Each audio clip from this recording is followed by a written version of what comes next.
Bonjour, je suis Stéphanie Ledoux, je suis artiste voyageuse. Je fais des carnets de voyage et je vais à la rencontre des gens avec un carnet de croquis et je rentre en contact avec eux par le biais du dessin. Je suis toulousaine, je n'ai pas toujours fait ce métier-là puisque j'étais ingénieure agronome avant de tout plaquer il y a 12 ans maintenant pour vivre cette vie d'artiste et de voyage. Alors, je suis inspirée spécialement par les peuples autochtones que je rencontre au fil de mes voyages. Et ce que j'adore par-dessus tout, c'est décrire leur parure, leurs bijoux, leur manière de s'apprêter, qui est à chaque fois unique et que je sens être un peu menacée par la mondialisation, puisque beaucoup de ces parures et de ces pratiques sont en train de disparaître. Donc, je me suis attachée à documenter tout ça.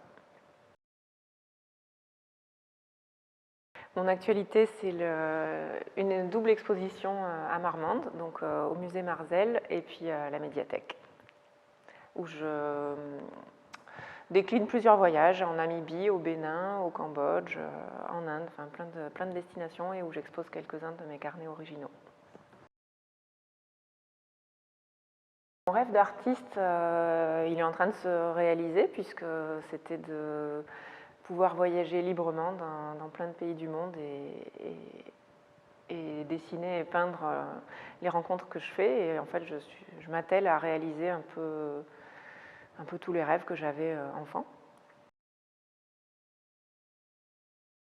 Alors la couleur récurrente que je retrouve dans un peu tous mes voyages, c'est la couleur indigo qu'on voit sur le tableau qui est derrière. C'est une couleur, une teinture d'origine végétale qui a été utilisée aussi bien en Afrique de l'Ouest, mais aussi en Asie du Sud-Est, au Japon, en Inde. Il y en a même au Pérou. C'est un peu un fil bleu qui relie toute l'humanité et c'est une couleur qui m'appelle profondément.